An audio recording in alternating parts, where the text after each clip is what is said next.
John chapter 2. The next day there was a wedding celebration in the village of Cana in Galilee. Jesus' mother was there, and Jesus and his disciples were also invited to the celebration. The wine supply ran out during the festivities, so Jesus' mother told him, "They have no more wine." "Dear woman, that's not our problem," Jesus replied. "My time has not yet come." But his mother told the servants, "Do whatever he tells you." Standing nearby were 6 stone water jars used for Jewish ceremonial washing. Each could hold 20 to 30 gallons. Jesus told the servants, "Fill the jars with water." When the jars had been filled, he said, "Now dip some out and take it to the master of ceremonies." So the servants followed his instructions.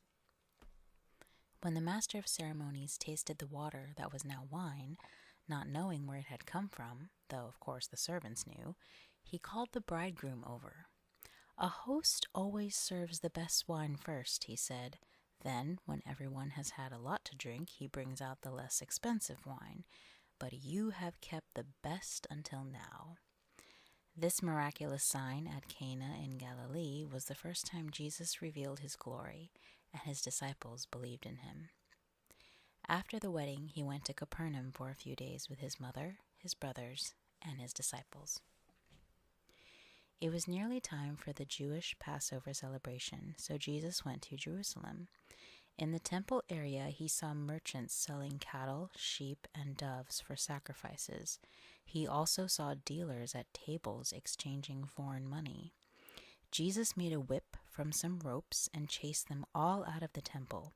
He drove out the sheep and cattle, scattered the money changers' coins over the floor, and turned over their tables. Then, going over to the people who sold doves, he told them, "Get these things out of here. Stop turning my Father's house into a marketplace." Then his disciples remembered this prophecy from the scriptures, "Passion for God's house will consume me." But the Jewish leaders demanded, "What are you doing? If God gave you authority to do this, show us a miraculous sign to prove it." "All right," Jesus replied, "destroy this temple, and in 3 days I will raise it up." "What?" they exclaimed. "It has taken 46 years to build this temple, and you can rebuild it in 3 days?" But when Jesus said "this temple," he meant his own body. After he was raised from the dead, his disciples remembered that he had said this, and they believed both the scriptures and what Jesus had said.